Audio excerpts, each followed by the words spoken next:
माननीय सभासदों, माननीय अध्यक्ष जी,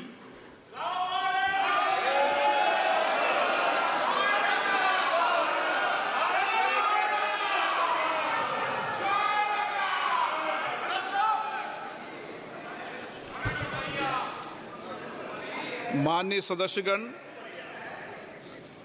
मुझे अपनी ओर से तथा सदन के माननीय सदस्यों की ओर से अंतर संसदीय संघ आईपीयू की प्रेसिडेंट और तंजानिया संयुक्त गणराज्य की नेशनल असेंबली की अध्यक्ष माननीय डॉक्टर तुलिया एक्सन का स्वागत करते हुए अत्यंत प्रसन्नता हो रही है।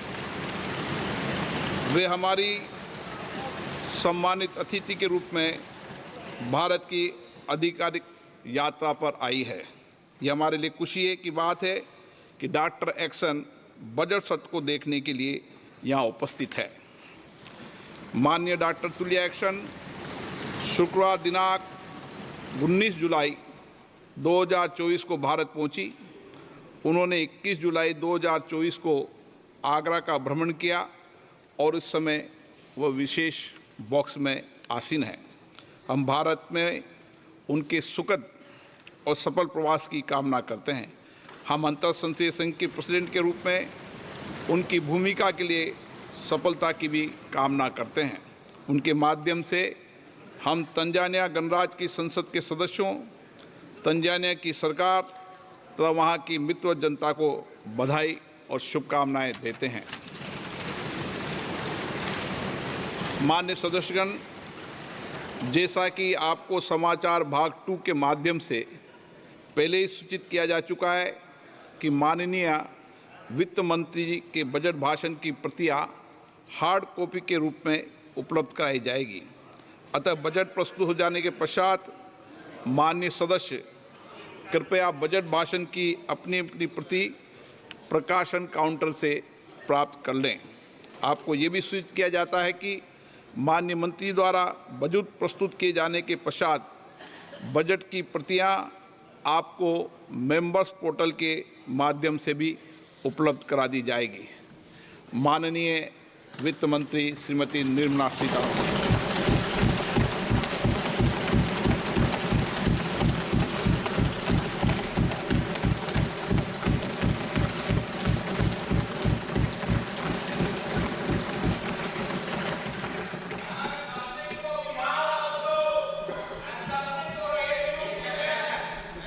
Honorable Speaker, I present the budget for 24-25. Introduction. The people of India have reposed their faith in the government led by Honorable Prime Minister Shri Narendra Modi and re-elected it for a historic third term under his leadership.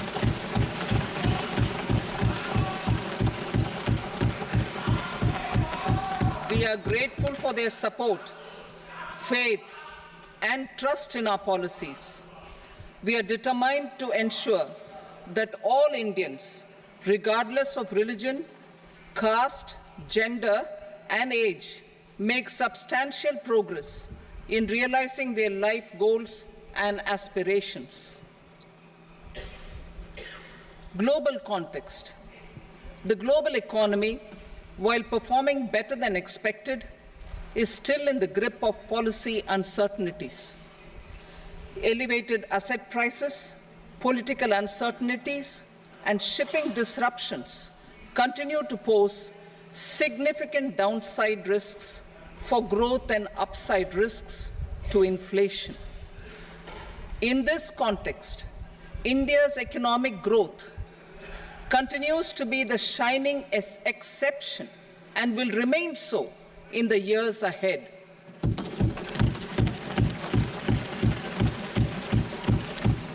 India's inflation continues to be low, stable, and moving towards the 4% target. Core inflation, that is non-food and non-fuel, currently is 3.1%. Steps are being taken to ensure supplies of perishable goods reach markets adequately. Interim budget As mentioned in the interim budget, we need to focus on 4 major castes, namely the Garib, Mahilaye, Yuva, and Annadata, the poor, women, youth, and the farmer. For Annadata, we announced higher minimum support prices a month ago for all major crops, delivering on the promise of at least a 50% margin over costs. Pradhan Mantri Garib Kalyan Anna Yojana was extended for 5 years, benefiting more than 80 crore people. Administrative actions for approval and implementation of various schemes announced in the interim budget are well underway. The required allocations have been made. Budget theme. Turning attention to the full year and beyond in this budget, we particularly focus on employment, skilling, MSMEs, and the middle class.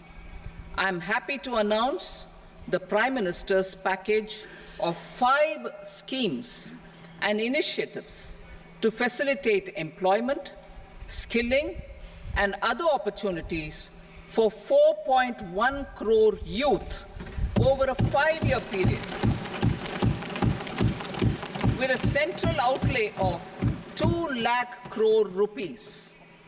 I will speak about them shortly, while more details may be seen in the annexure. This year, I've made a provision of 1.48 lakh rupees, 1.48 lakh crore rupees for education, employment, and skilling. Budget priorities. The people have given a unique opportunity to our government to take the country on the path of strong development and an all-round prosperity. In the interim budget, we promised to present a detailed roadmap for our pursuit of Vikasit Bharat. In line with the strategy set out in the interim budget, this budget envisages sustained efforts on the following 9 priorities for generating ample opportunities for all. Number 1, productivity and resilience in agriculture. Number 2, employment and skilling. Number 3, inclusive human resource development and social justice. 4, manufacturing and services. 5, urban development. 6, energy security. 7, infrastructure. 8, innovation, research and development. And 9, next generation reforms. Subsequent budgets will build on these and add more priorities and actions. A more detailed formulation will be carried out as part of the economic policy framework, about which I will speak later in this speech. This budget details some of the specific actions to be initiated in the current year towards fulfillment of these priorities, with potential for transformative changes. The budget also covers some of the previously made announcements, with intent to strengthen them and step up their implementation for expediting our journey towards the goal of Vikasit Bharat. Priority 1, productivity and resilience in agriculture. Transforming agricultural research. Our government will undertake a comprehensive review of the agricultural research setup to bring the focus on raising productivity and developing climate-resilient varieties. Funding will be provided in challenge mode, including to the private sector. Domain experts, both from the government and outside, will oversee the conduct of such research. Release of new varieties. New 109 high-yielding and climate-resilient varieties of 32 field and horticultural crops will be released for cultivation by farmers. Natural farming.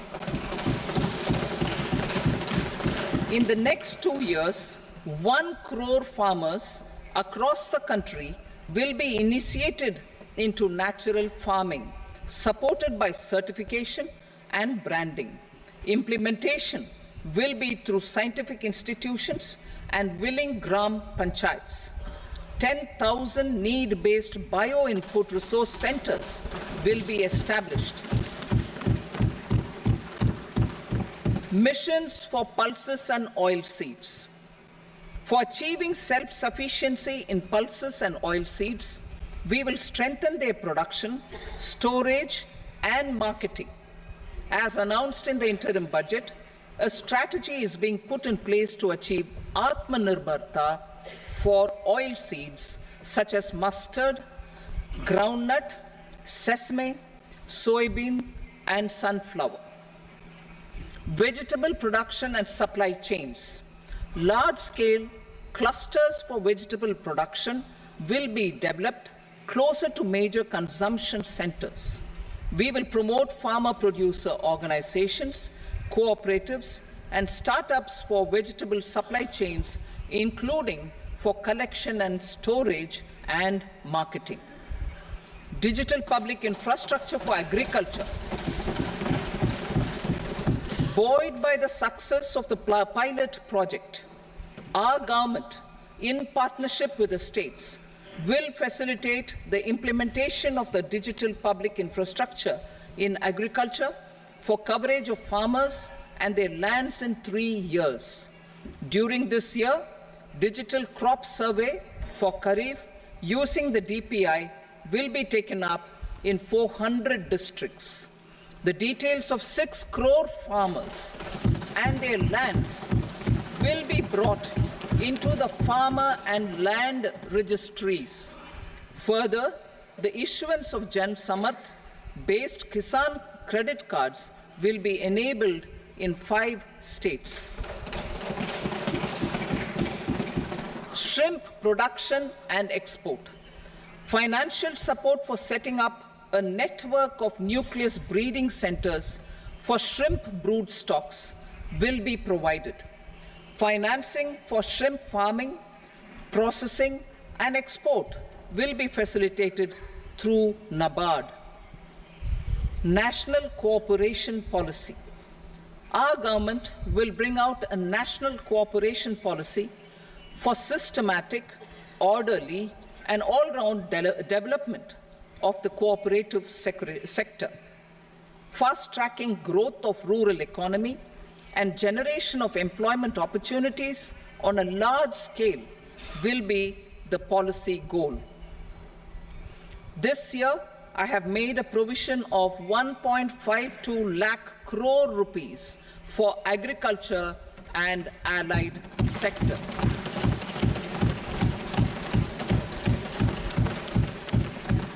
Priority 2, employment and skilling.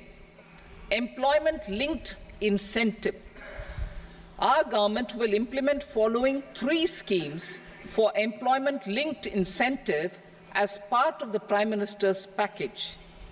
These will be based on enrollment in the EPFO and focus on recognition of first-time employees and support to employees and employers. Scheme A, first-timers.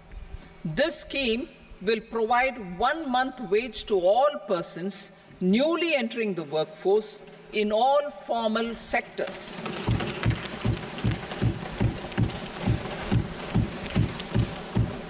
Direct benefit transfer of 1 month's salary in 3 installments to first-time employees as registered in the EPFO will be up to 15,000 rupees. The eligibility limit will be a salary of 1 lakh per month. The scheme is expected to benefit 210 lakh youths.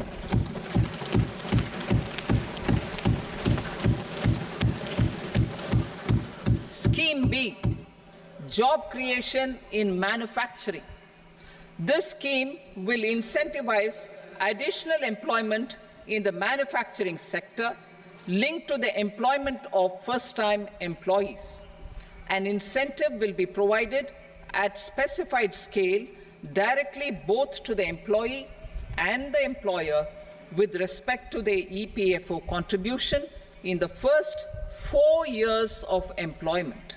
The scheme is expected to benefit 30 lakh youth entering employment and their employers.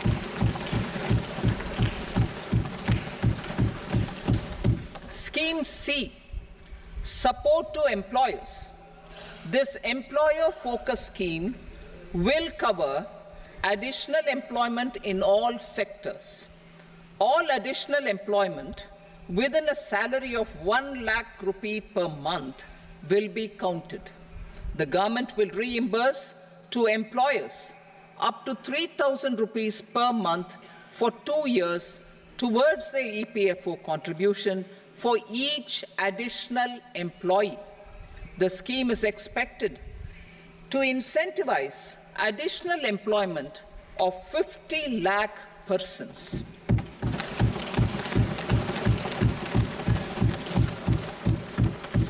Participation of women in the workforce. We will facilitate higher participation of women in the workforce through setting up of working women hostels in collaboration with industry and establishing creches. In addition, the partnership will seek to organize women-specific skilling programs and promotion of market access for women SHG enterprises. Skilling program. I'm happy to announce a new centrally sponsored scheme as the fourth scheme under the Prime Minister's package for skilling in collaboration with state governments and industry.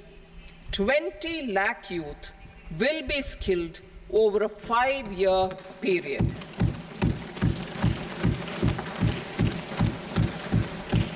"1,000 industrial training institutes will be upgraded in hub and spoke arrangements with outcome orientation.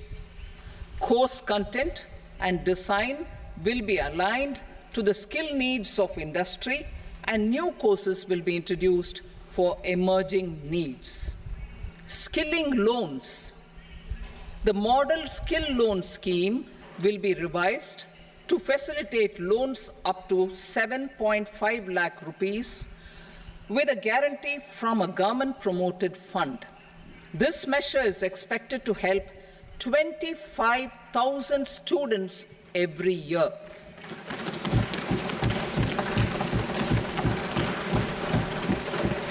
Education loans. For helping our youth who have not been eligible for any benefit under government schemes and policies, I am happy to announce a financial support for loans up to 10 lakh rupees for higher education in domestic institutions.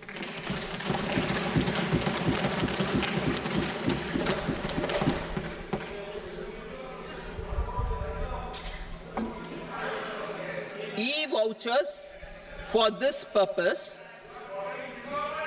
E-vouchers for this purpose will be given directly to 1 lakh students every year for annual interest subvention of 3% of the loan amount. Priority 3, inclusive human resource development and social justice, saturation approach. Our government is committed to all-round, all-pervasive and all-inclusive development of people, particularly farmers, youth, women, and the poor.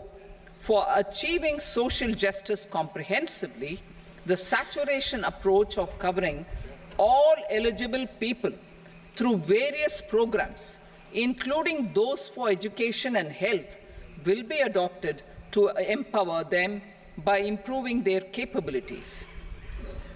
Implementation of schemes meant for supporting economic activities by craftsmen artisans, self-help groups, scheduled caste, scheduled tribe, and women entrepreneurs and street vendors such as the PM Vishwakarma, PM Swanidhi, National Livelihood Missions, and Stand Up India will be stepped up. Purvodaya. The states in the eastern part of the country are rich in endowments and have strong cultural traditions. We will formulate a plan, Purvodaya, for the all-round development of the eastern region of the country, covering Bihar, Jharkhand, West Bengal, Odisha, and Andhra Pradesh. This will cover human resource development, infrastructure, and generation of economic opportunities to make the region an engine to attain Vikasit Bharat. On the Amritsar-Kolkata Industrial Corridor, we will support development of an industrial node at Gaya. This corridor will catalyze industrial development of the eastern region. The industrial node at Gaya will also be a good model for developing our ancient centers of cultural importance into future centers of modern economy. This model shall showcase Vikas B, Virasat B in our growth trajectory. We will also support development of road connectivity projects, namely 1. Patna-Purnia Expressway, 2. Buxar-Bhagalpur Expressway, 3. Bodh Gaya, Rajgir, Vaishali and Darbhanga spurs, and 4. Additional 2-lane bridge over River Ganga at Buxar at a total cost of 26,000 crore rupees.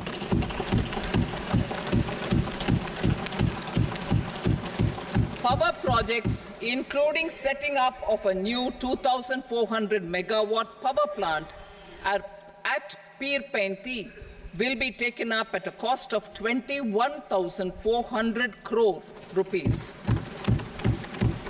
New airports, medical colleges, and sports infrastructure in Bihar will be constructed. An additional allocation to support capital investments will be provided. The requests of Bihar government for external assistance from multilateral development banks will be expedited.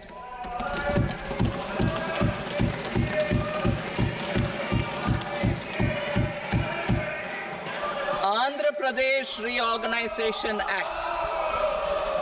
Our government has made concerted efforts to fulfill the commitments in Andhra Pradesh Reorganization Act.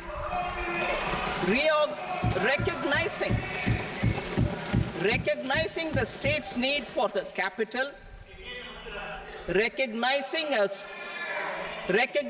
the state's need for a capital, we will facilitate special financial support through multilateral development agencies. In the current financial year, 15,000 crore rupees will be arranged with additional amounts in future years.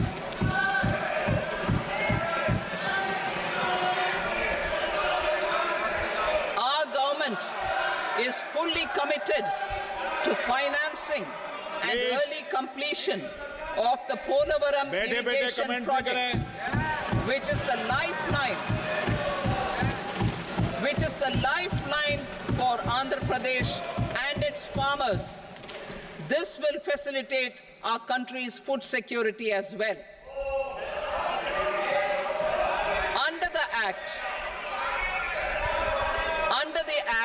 Andhra Pradesh Reorganization Act, for promoting industrial development, funds will be provided for essential infrastructure such as water, power, railways, and roads. In Kopparthi node on the Visakhapatnam-Chennai Industrial Corridor, and Varavakal node on the Hyderabad-Bengaluru Industrial Corridor. An additional allocation will be provided this year towards capital investment for economic growth. Grants for backward regions of Rayalasima, Prakasham, North Coastal Andhra, as stated in the Act, will be provided. PM Awas Yojana. 3 crore additional houses under the PM Awas Yojana in rural and urban areas in the country have been announced, for which the necessary allocations are being made. Women-led development. For promoting women-led development, the budget carries an allocation of more than 3 lakh crore for schemes benefiting women and girls. This signals our government's commitment for enhancing women's role in economic development. Pradhan Mantri Janjatiya Unnat Gram Abhiyan. For improving the socio-economic condition of tribal communities, we will launch the Pradhan Mantri Janjatiya Unnat Gram Abhiyan by adopting saturation coverage for tribal families in tribal majority villages and aspirational districts.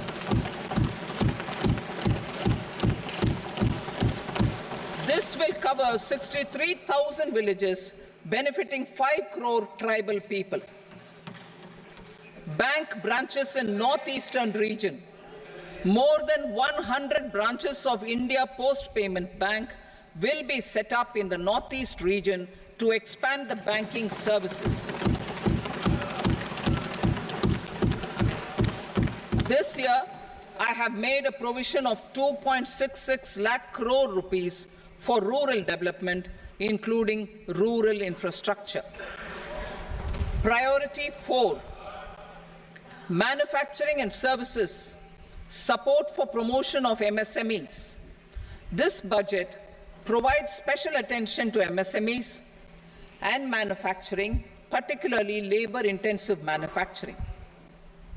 We have formulated a package covering financing, regulatory changes, and technology support for MSMEs to help them grow and also compete globally, as mentioned in the interim budget. I am happy to announce the following specific measures. Credit guarantee scheme for MSMEs in the manufacturing sector. For facilitating term loans to MSMEs for purchase of machinery and equipment without collateral or third-party guarantee, a credit guarantee scheme will be introduced. The scheme will operate on pooling of credit risks of such MSMEs. A separately constituted self-financing guarantee fund will provide to each applicant guarantee cover up to 100 crore rupees, while the loan amount may be larger. The borrower will have to provide an upfront guarantee fee and an annual guarantee fee on the reducing loan balance. New assessment model for MSME credit.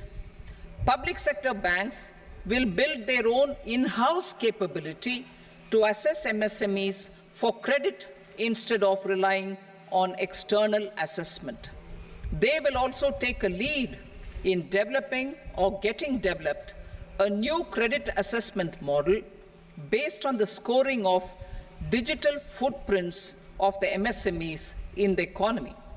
This is expected to be a significant improvement over the traditional assessment of credit eligibility based only on asset or turnover criteria. That will also cover MSMEs without a formal accounting system. Credit support to MSMEs during stress period.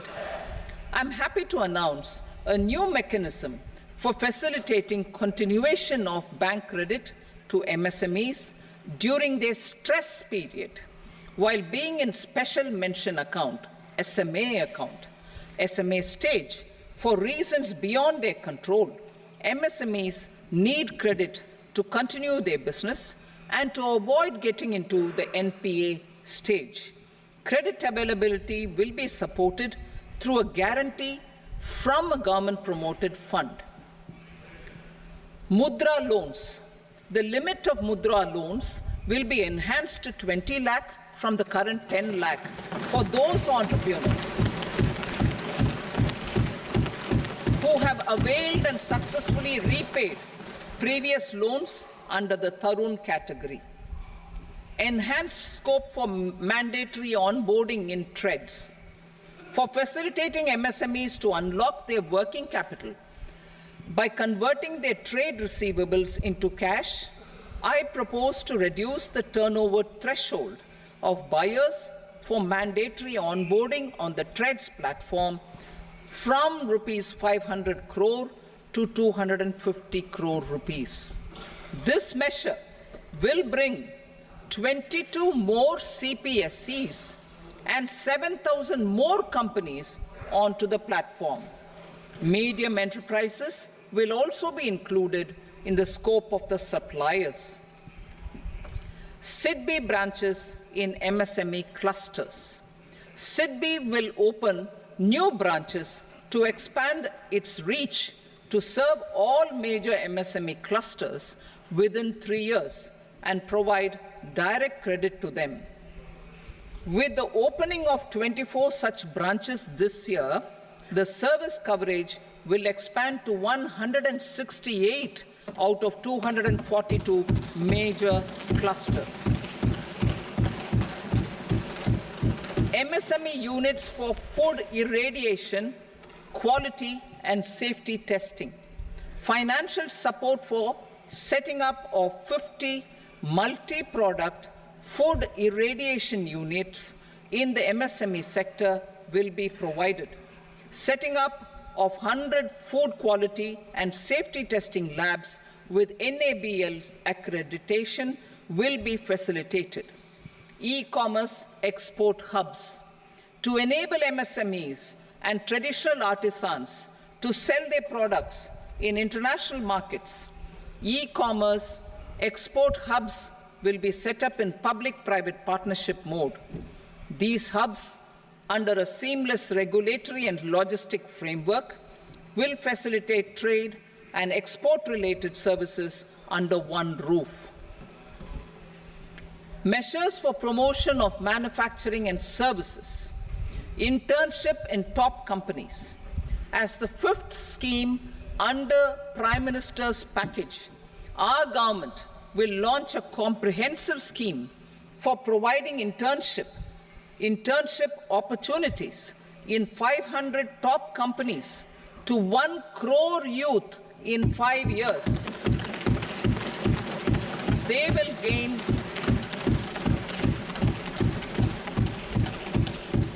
will gain exposure for 12 months to real-life business environment, varied professions, and employment opportunities. An internship allowance of 5,000 per month, 5,000 rupees per month, along with a one-time assistance of 6,000 rupees will be provided. Companies will be expected to bear the training cost and 10% of their internship cost from their CSR funds. Industrial parks. Our government will facilitate development of investment-ready, plug-and-play industrial parks with complete infrastructure in or near 100 cities in partnership with the states and private sector by better using town planning schemes. 12 industrial parks under the National Industrial Corridor Development Program also will be sanctioned.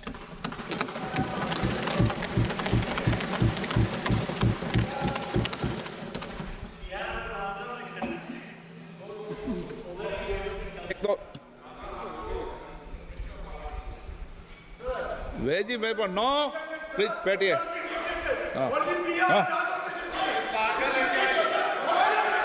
Rental housing. Rental housing with dormitory type accommodation for industrial workers will be, just 1 minute. Rental housing, I repeat, rental housing with dormitory type accommodation for industrial workers will be facilitated in PPP mode with VGF support and commitment from anchor industries. Shipping industry, ownership, leasing, and flagging reforms will be implemented to improve the share of Indian shipping industry and generate more employment. Critical mineral mission. We will set up a critical mineral mission for domestic production, recycling of critical minerals, and overseas acquisition of critical mineral assets. Its mandate will include technology development, skilled workforce, extended producer responsibility framework, and a suitable financing mechanism. Offshore mining of minerals. Our government will launch the auction of the first tranche of offshore blocks for mining, building on the exploration already carried out.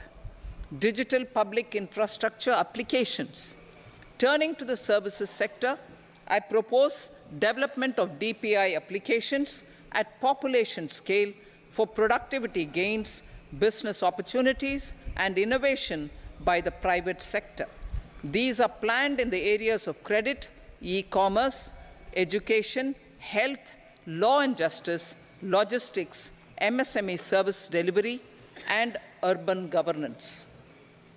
Integrated technology platform for IBC ecosystem. An integrated technology platform will be set up for improving the outcomes under the Insolvency Bankruptcy Code for achieving consistency, transparency, timely processing, and better oversight for all stakeholders. Voluntary closure of LLPs. The services of the Center for Processing Accelerated Corporate Exit, CPACE, will be extended for voluntary closure of LLPs to reduce the closure times. National Company Law Tribunals. The IBC has resolved more than 1,000 companies, resulting in direct recovery of 3.3 lakh crore to creditors. 3.3 lakh crore rupees to creditors. In addition, 28,000 cases involving over 10 lakh crore rupees have been disposed of even prior to admission.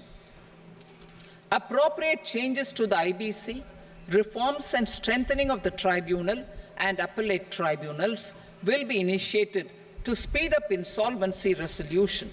Additional tribunals will be established. Out of those, some will be notified to decide cases exclusively under the Companies Act.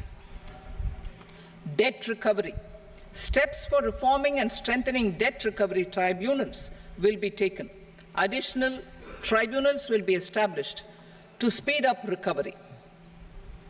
Priority 5, urban development. Cities as growth hubs. Working with states, our government will facilitate development of cities as growth hubs. This will be achieved through economic and transit planning and orderly development of peri-urban areas utilizing town planning schemes. Creative redevelopment of cities. For creative brownfield redevelopment of existing cities with a transformative impact, our government will formulate a framework for enabling policies, market-based mechanisms, and regulation. Transit-oriented development. Transit-oriented development plans for 14 large cities with a population above 30 lakh will be formulated, along with an implementation and financing strategy. Urban housing. Under the PM Awas Yojana, Urban 2.0, housing needs of 1 crore urban poor and middle-class families will be addressed with an investment of 10 lakh crore rupees. This will include the central assistance of 2.2 lakh crore rupees in the next 5 years. A provision of interest subsidy to facilitate loans at affordable rates is also envisaged. In addition, enabling policies and regulations for efficient and transparent rental housing markets with enhanced availability will also be put in place. Water supply and sanitation. In partnership with state governments and multilateral development banks, we will promote water supply, sewage treatments, and solid waste management projects and services for 100 large cities through bankable projects. These projects will also envisage use of treated water for irrigation and filling up of tanks in nearby areas. Street markets. Building on the success of PM Swanidhi scheme in transforming the lives of street vendors, our government envisions a scheme to support each year over the next 5 years the development of 100 weekly hearts or street food hubs in select cities. Stamp duty. We will encourage states which continue to charge high stamp duty to moderate the rates for all and also consider further lowering duties for properties purchased by women. This reform will be made an essential component of urban development schemes. Priority 6, energy security, energy transition. In the interim budget, I had announced our strategy to sustain high and more resource-efficient economic growth, along with the energy security in terms of availability, accessibility, and affordability. We will bring out a policy document on appropriate energy transition pathways that balances the imperatives of employment, growth, and environmental sustainability. PM Surya Ghar Muft Bijli Yojana. PM Surya Ghar Muft Bijli Yojana. In line with the announcement in the interim budget,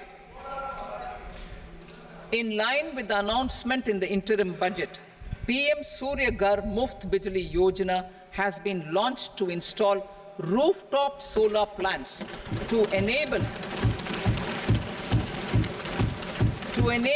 1 crore households obtain free electricity up to 300 units every month. The scheme has generated remarkable response with more than 1.28 crore registrations and 14 lakh applications, and we will further encourage it. Pumped storage policy. A policy for promoting pumped storage projects will be brought out for electricity storage and facilitating smooth integration of the growing share of renewable energy with its variable and intermittent nature in the overall energy mix. Research and development of small and modular nuclear reactors. Nuclear energy is expected to form a very significant part of the energy mix for Vikasit Bharat. Towards that pursuit, our government will partner with the private sector for 1. Setting up Bharat Small Reactors, 2. Research and development of Bharat Small Modular Reactor, and 3. Research and development of newer technologies for nuclear energy. The R&D funding announced in the interim budget will be made available for this sector also. Advanced ultra supercritical thermal power plants. The development of indigenous technology for advanced ultra supercritical thermal power plants with much higher efficiency has been completed. A joint venture between NTPC and BHEL will set up a full-scale 800 megawatt commercial plant using AUSC technology. The government will provide the required fiscal support. Moving forward, development of indigenous capacity for the production of high-grade steel and other advanced metallurgy materials for these plants will result in strong spin-off benefits for the economy. Roadmap for hard-to-abate industries. A roadmap for moving the hard-to-abate industries from energy efficiency targets to emission targets will be formulated. Appropriate regulations for transition of these industries from the current perform, achieve, and trade mode to Indian carbon market mode will be put in place. Support to traditional micro and small industries. An investment-grade energy audit of traditional micro and small industries in 60 clusters, including brass and ceramic, will be facilitated. Financial support will be provided for shifting them to cleaner forms of energy and implementation of energy efficiency measures. The scheme will be replicated in another 100 clusters in the next phase. Priority 7, infrastructure investment by central government. Significant investment the central government has made over the years in building and improving infrastructure has had a strong multiplier effect on the economy. We will endeavor to maintain strong fiscal support for infrastructure over the next 5 years in conjunction with imperatives of other priorities and fiscal consolidation. This year, I have provided 11,11,111 crore rupees for capital expenditure. This would be 3.4% of our GDP. Infrastructure investment by state governments. We will encourage states to provide support of similar scale for infrastructure, subject to their development priorities.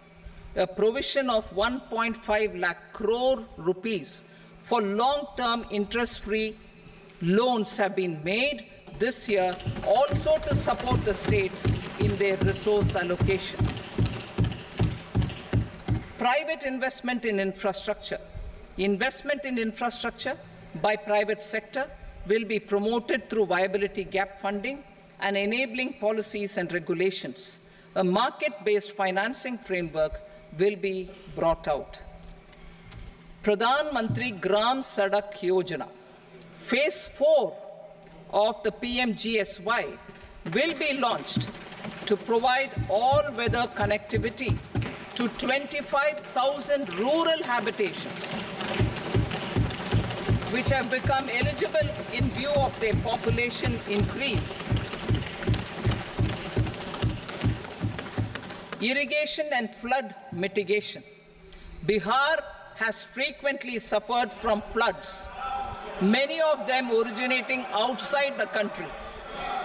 Plans to build flood control structures in Nepal are yet to progress. Our government, through the Accelerated Irrigation Benefit Program and other sources, will provide financial support for projects with estimated cost of 11,500 crore rupees, such as the Kosi-Michi intra-state link and 20 other ongoing and new schemes, including barrages, river pollution abatement, and irrigation projects. In addition, survey and investigation of Kosi-related flood mitigation and irrigation projects will be undertaken.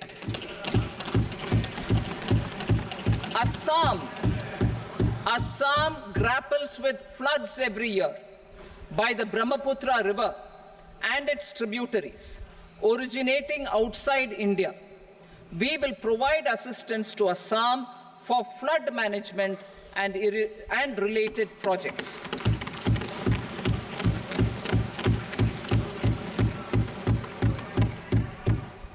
Himachal Pradesh suffered extensive losses due to floods last year. Our government will provide assistance to the state for reconstruction and rehabilitation through multilateral development assistance.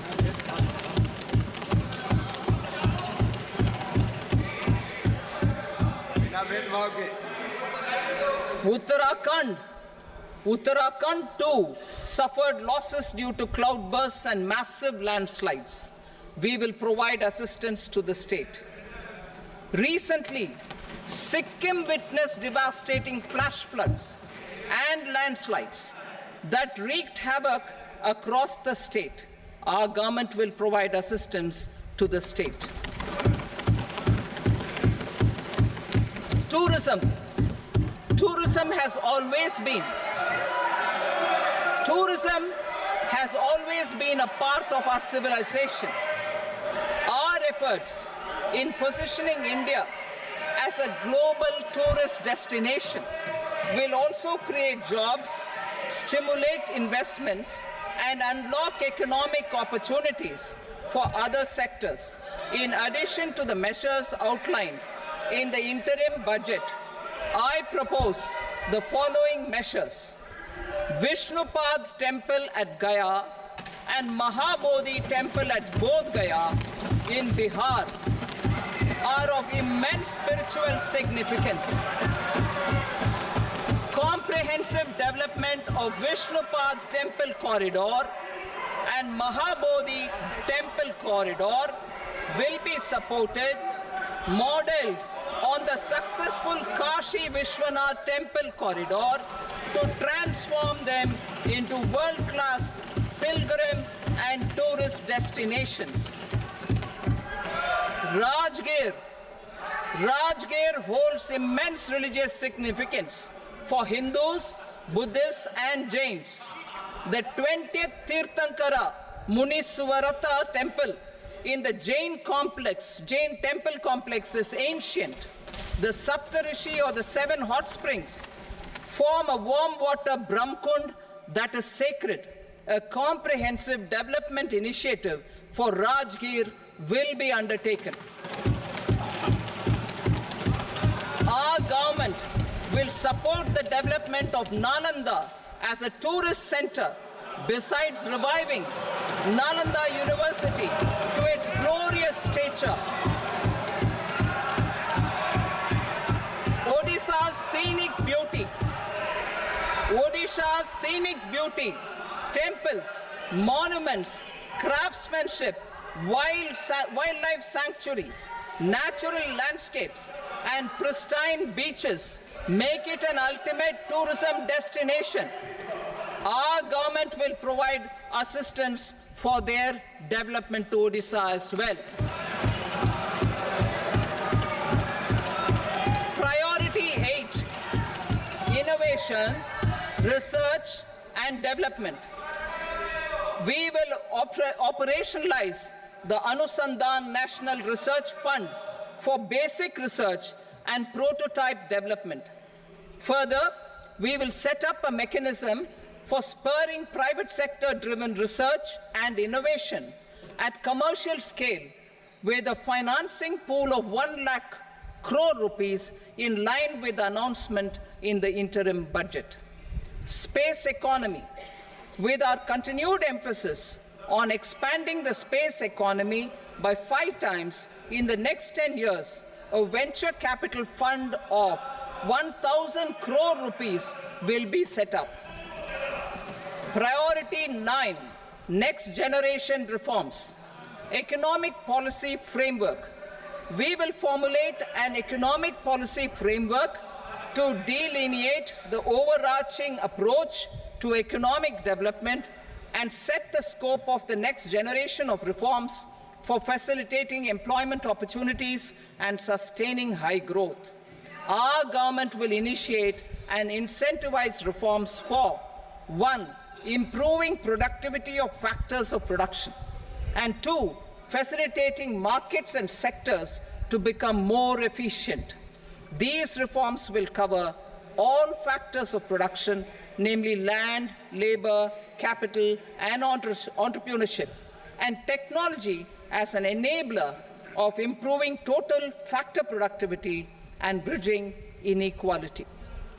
Effective implementation of several of these reforms requires collaboration between the center and the states, and building consensus as development of the country lies in development of the states.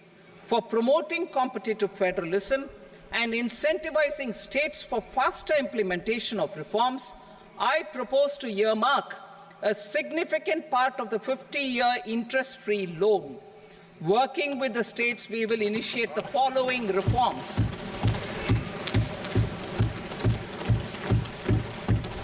Land-related reforms and actions, both in the rural and urban areas, will cover land administration, will cover 1. Land administration, planning and management, and 2.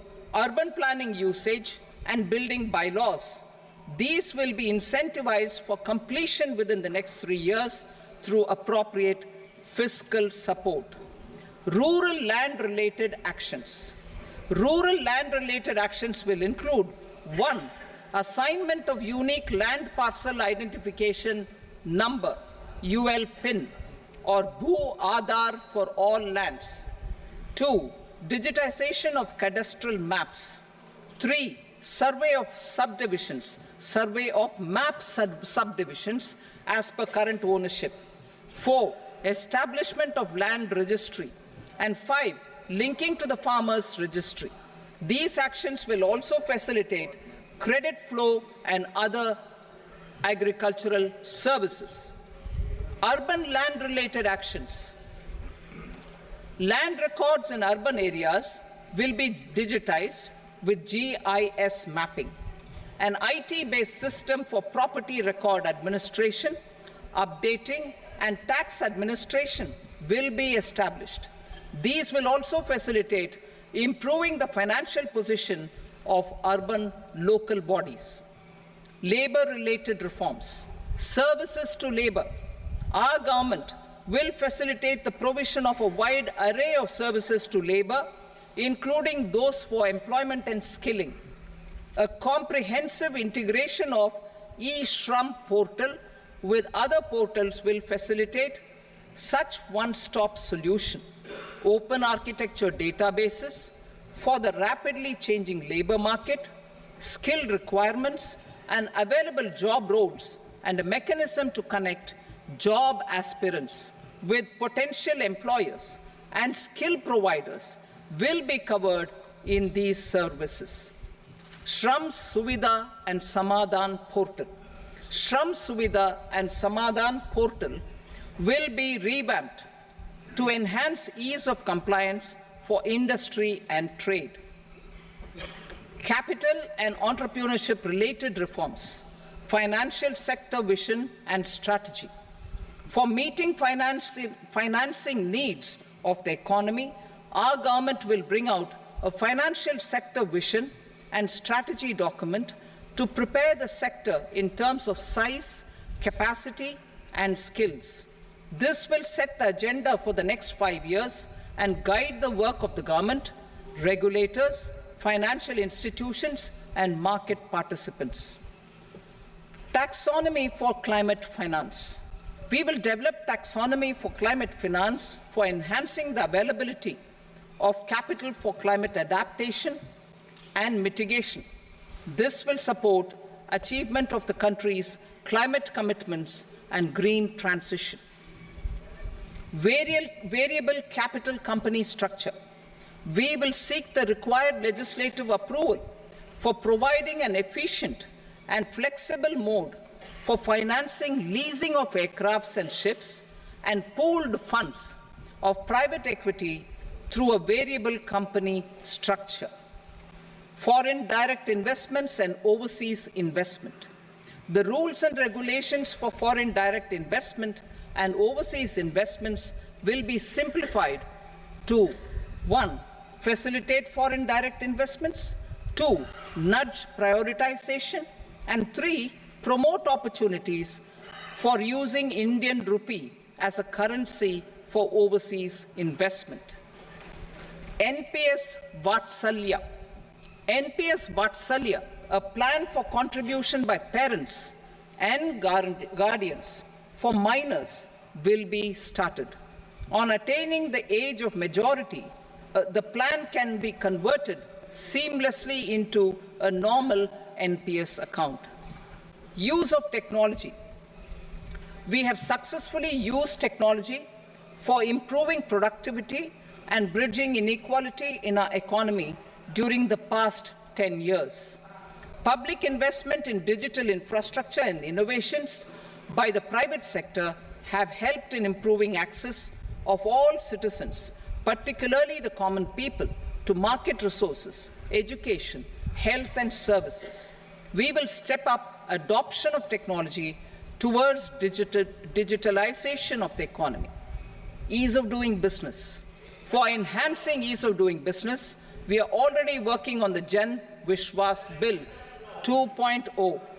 Further, states will be incentivized for implementation of the business reforms, action plans, and digitalization. Data and statistics. For improving data governance, collection, processing and management of data and statistics, different sectoral databases, including those established under the Digital India Mission, will be utilized with active use of technology tools. New pension scheme. The committee to review the NPS has made considerable progress in its work. I am happy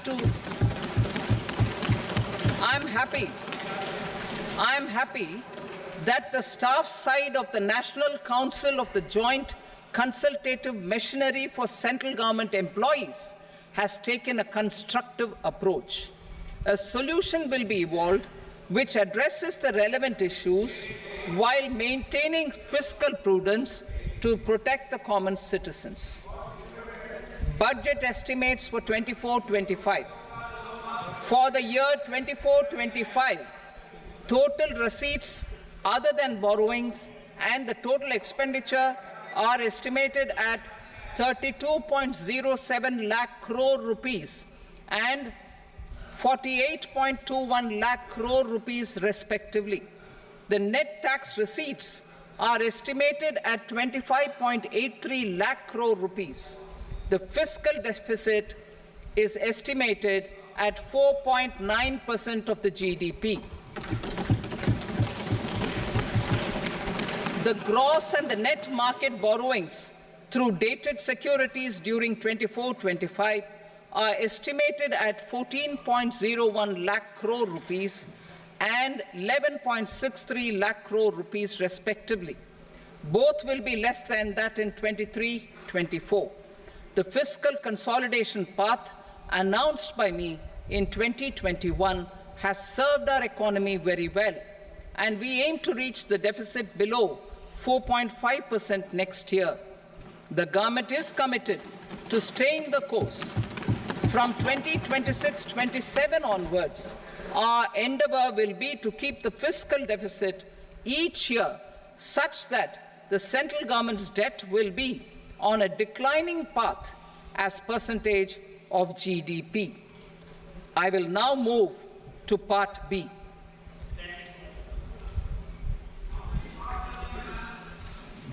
Indirect taxes. Sir, I start with GST. It has decreased tax incidence on the common man, reduced compliance burden and logistics cost for trade and industry, and enhanced revenues of the central and the state governments. It is a success of vast proportions. To multiply the benefits of GST, we will strive to further simplify and rationalize the tax structure and endeavor to expand it to the remaining sectors. My proposals for custom duties My proposals for customs duties intend to support domestic manufacturing, deepen local value addition, promote export competitiveness, and simplify taxation while keeping the interest of the general public and consumers surmount. In Budget 22-23, we reduced the number of customs duty rates.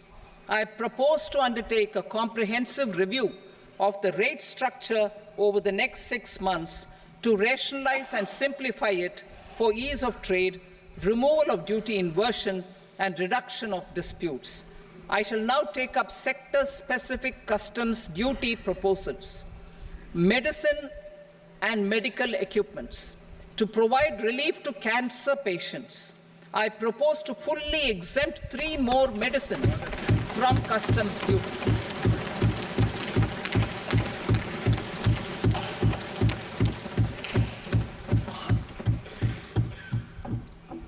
I also propose changes in the BCD on X-ray tubes and flat panel detectors for use in medical X-ray machines under the phased manufacturing program so as to synchronize them with the domestic capacity addition. Mobile phone and related parts. With a 3-fold increase in domestic production and almost a 100-fold jump in exports of mobile phones over the last 6 years, the Indian mobile industry has matured. In the interest of consumers, I now propose to reduce the BCD on mobile phone, mobile PCBA, and mobile charger to 15%. Critical minerals. Minerals such as lithium, copper, cobalt, and rare earth elements are critical for sectors like nuclear energy, renewable energy, space, defense, telecommunications, and high-tech electronics. I propose to fully exempt customs duties on 25 critical minerals and reduce BCD on 2 of them. This will provide a major fillip to the processing and refining of such minerals and help secure their availability for these strategic and important sectors. Solar energy. Energy transition is critical in the fight against climate change. To support energy transition, I propose to expand the list of exempted capital goods for use in the manufacture of solar cells and panels in the country. Further, in view of sufficient domestic manufacturing capacity of solar gas, glass, and tinned copper interconnect, I propose not to extend the exemption of custom duties provided to them. Marine products. India's seafood exports in the last financial year touched an all-time high of more than 60,000 crores of rupees. Frozen shrimp accounted for about 2/3 of these exports.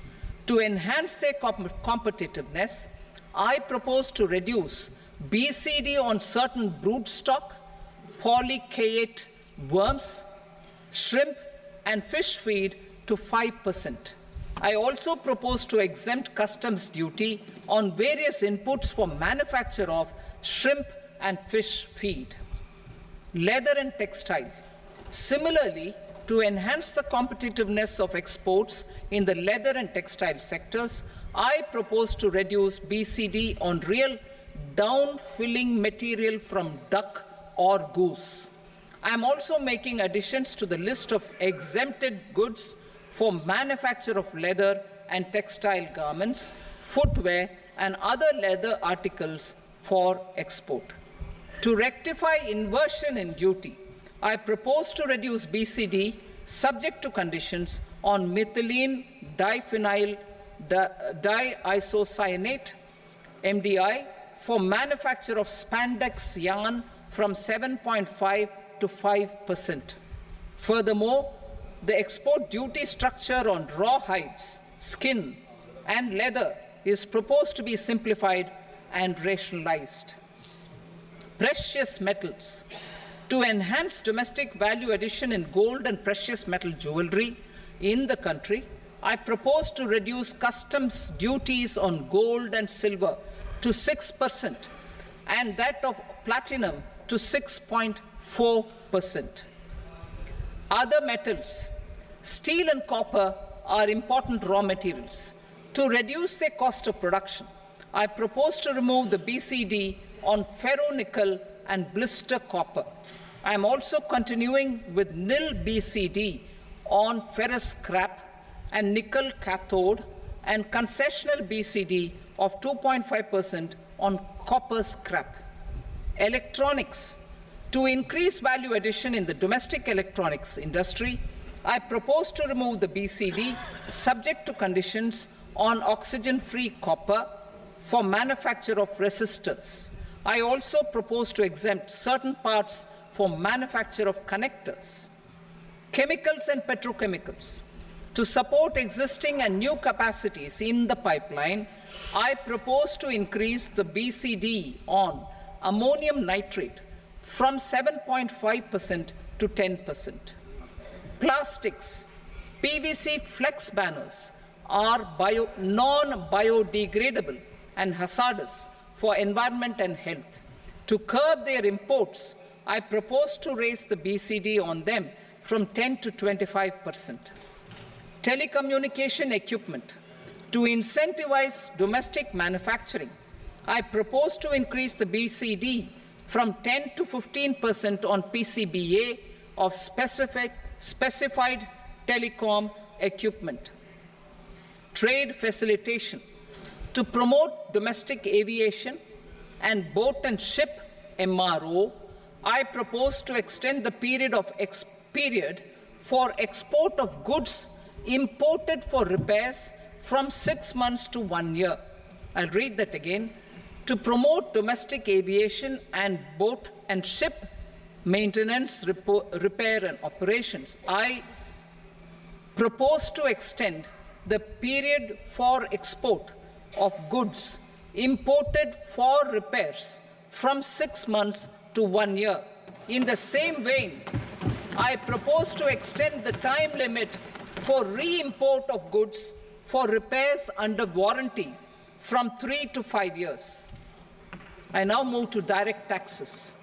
We will continue our efforts to simplify taxes, improve taxpayer services, provide tax certainty, and reduce litigation while enhancing revenues for funding the development and welfare schemes of the government. It has been our endeavor to simplify taxation. We have taken a number of measures in the last few years, including introduction of simplified tax regimes without exemptions and deductions for corporate tax and for personal income tax. This has been appreciated by taxpayers. 58% of corporate tax came from the simplified tax regime in the financial year 22-23. Similarly, as per data available till now, for the last fiscal, more than 2/3 have availed the new personal income tax regime.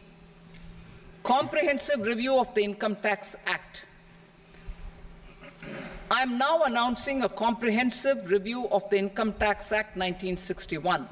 The purpose is to make the Act concise, lucid, easy to read and understand. This will reduce disputes and litigation, thereby providing tax certainty to the taxpayers. I will also bring down the demand embroiled in litigation. It is proposed to be completed in 6 months. A beginning is being made in the Finance Bill by simplifying the tax regime for charities, tedious rate structures, provisions of reassessment and such provisions, and capital gains taxation. Simplification for charities and tedious. Two tax exemption regimes. The two tax exemption regimes for charities are proposed to be merged into one. The 5% tedious rate on many payments is being merged into the 2% tedious rate, and the 20% tedious rate on repurchase of units by mutual funds or UTI is being withdrawn. TDS rate on e-commerce operators is proposed to be reduced from 1 to 0.1%. Moreover, credit of TCS is proposed to be given in the TDS to be deducted on salary. Further, I propose to decriminalize delay for payment of TDS up to the due date of filing statement for the same. I also plan to provide a standard operating procedure for TDS defaults and simplify and rationalize the compounding guidelines for such defaults. Simplification of reassessment. I propose to thoroughly simplify the provisions for reopening and reassessment. An assessment hereinafter can be reopened beyond 3 years from the end of the assessment year only if the escaped income is 50 lakh rupees or more, up to a maximum period of 5 years from the end of the assessment year. Even in such cases, a time limit of 6 years before the year of the search, as against the existing time limit of 10 years, is being proposed. This will reduce tax uncertainty and disputes. Simplification and rationalization of capital gains. Capital gains taxation is also proposed to be hugely simplified. Short-term gains on certain financial assets shall henceforth attract a tax rate of 20%, while that on all other financial assets and all non-financial assets shall continue to attract the applicable tax rate. Long-term gains on all financial and non-financial assets, on the other hand, will attract a tax rate of 12.5%. For the benefit of the lower and the middle income classes, I propose to increase the limit of exemption of capital gains on certain financial assets to 1.25 lakh rupees per year. Listed financial assets held for more than a year will be classified as long-term, while unlisted financial assets and all non-financial assets will have to be held for at least 2 years to be classified as long-term. Unlisted bonds and debentures, debt mutual funds, and market-linked debentures, irrespective of holding period, however, will attract tax on capital gains at applicable rates. Taxpayer services. All the major taxpayer services under GST and most services under customs and income tax have been digitalized. All remaining services of customs and income tax, including rectification and order giving effect to appellate orders, shall be digitalized and made paperless over the next 2 years. Litigation and appeals. While our concerted efforts to reduce pendency of appeals at various appellate fora are beginning to show good results, it will continue to engage our highest attention. To dispose of the backlog of first appeals, I plan to deploy more officers to hear and decide such appeals, especially those with large tax effect. For resolution of certain income tax disputes pending in appeal, I am also proposing Vivad Se Vishwas Scheme 2024. Further, I propose to increase monetary limits for filing appeals related to direct taxes, excise, and service tax in the tax tribunals, high courts, and Supreme Court to 60 lakh rupees, 2 crore rupees, and 5 crore respectively. With a view to reduce litigation and provide certainty in international taxation, we will expand the scope of safe harbor rules and make them more attractive. We will also streamline the transfer pricing assessment procedure. Employment and investment. I have a few proposals to promote investment and foster employment. First of all, to bolster the Indian startup ecosystem, boost the entrepreneurial spirit, and to support innovation, I propose to abolish the so-called angel tax for all classes of investors. Second, there is tremendous potential for cruise tourism in India. To give a fillip to this employment-generating industry, I am proposing a simpler tax regime for foreign shipping companies operating domestic cruises in the country. Third, India is a world leader in the diamond cutting and polishing industry, which employs a large number of skilled workers. To further promote the development of this sector, we would provide for safe harbor rates for foreign mining companies selling raw diamonds in the country. Fourth, to attract foreign capital for our development needs, I propose to reduce the corporate tax rate on foreign companies from 40 to 35%. Deepening the tax base. I have a couple of proposals for deepening the tax base. First, security transaction tax on futures and options of securities is proposed to be increased to 0.02% and 0.1% respectively. Second, for reasons of equity, I propose to tax income received on buyback of shares in the hands of recipients. Other proposals. To improve social security benefits, deduction of expenditure by employers towards NPS is proposed to be increased from 10 to 14% of the employee's salary. Similarly, deduction of this expenditure up to 14% of salary from the income of employees in private sector, public sector banks and undertakings opting for the new tax regime is proposed to be provided. Indian professionals working in multinationals get ESOPs and invest in social security schemes and other movable assets abroad. Non-reporting of such small foreign assets has penal consequences under the Black Money Act. Such non-reporting of movable assets up to 20 lakh rupees is proposed to be depenalized. Other major proposals in the finance bill relate to withdrawal of equalization levy of 2%, expansion of tax benefits to certain funds and entities in IFSCs, and immunity from penalty and prosecution to Benamidar on full and true disclosure so as to improve conviction under the Benami Transaction Prohibition Act 1988. Personal income tax.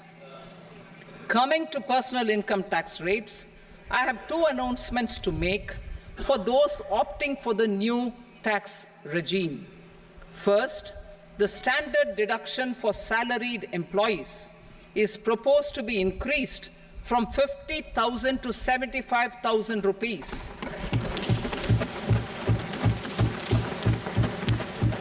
Similarly, deduction on family pension for pensioners is proposed to be enhanced from 15,000 to 25,000 rupees.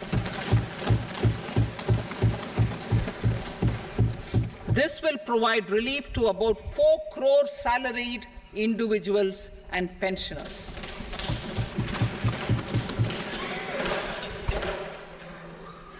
Second, in the new tax regime, the tax rate structure is proposed to be revised as follows: 0 to 3 lakh rupees, nil; 3 to 7 lakh rupees, 5%; 7 to 10 lakh rupees, 10%; 10 to 12 lakh rupees, 15%; 12 to 15 lakh rupees, 20%; and above 15 lakh rupees, 30%. As a result of these changes, a salaried employee in the new tax regime stands to save up to 17,500 rupees in income tax.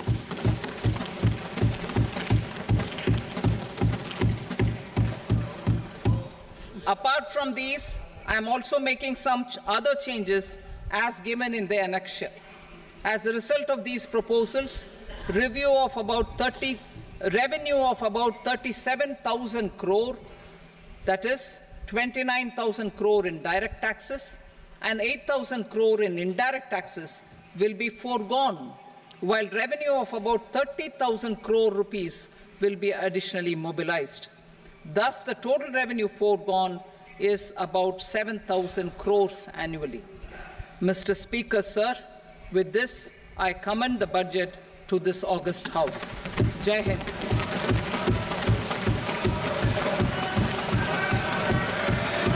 Item number 2. Item number 2.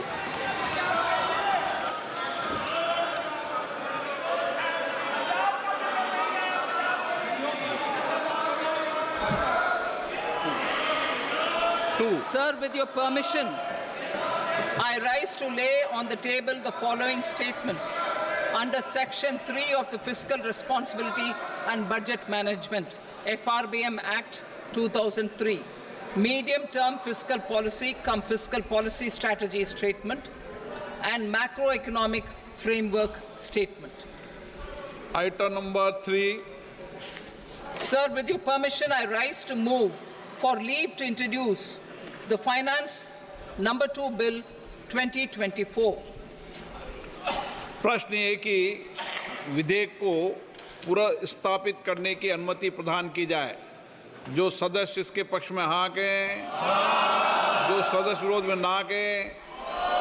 मेरे विचार में निर्णय हाँ वालों के पक्ष में अनुमति प्रदान की जाती है।